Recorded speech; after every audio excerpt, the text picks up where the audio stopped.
எவ்வாறு நோன்பு பிடிப்பு அதனை முறையாக கடைபிடித்து நோன்பு பிடிப்பாரோ அதை அவர் செய்வதற்கு நன்றி தெரிவித்துக் கொள்கிறேன். என்ன காரணம்னா எல்லாரும் எல்லாம் இருக்கணும்.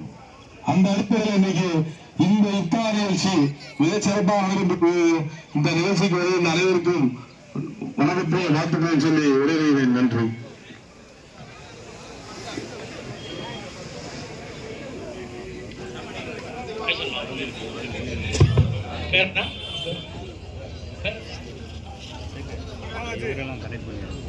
அப்துல் சலாம்.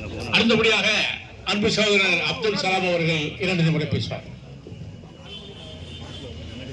அனைவருக்கும் அஸ்ஸலாமு அலைக்கும். அது இந்த காங்கிரஸ் கட்சிக்கு மட்டும்தான்.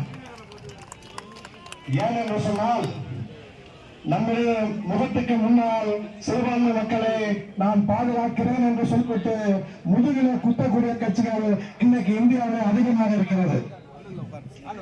அதுவும் சொல்ல போனால் இன்றைக்கு இருக்கிற சிறுபான்மை விரோத மோசடி மோடி ஆட்சியிலே சிறுபான்மை மக்கள் மிகவும் துன்பப்படுகிறார்கள், பாதிக்கப்படுகிறார்கள், அனுதினமும் அச்சத்தோடு வாழ்ந்து கொண்டிருக்கிறார்கள்.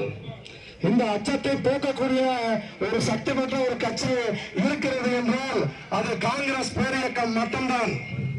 அந்த காங்கிரஸ் பேரியக்கத்தை திண்டுக்கல்லிலேயே அந்த பேரியக்கத்துக்கு புத்துணர்ச்சி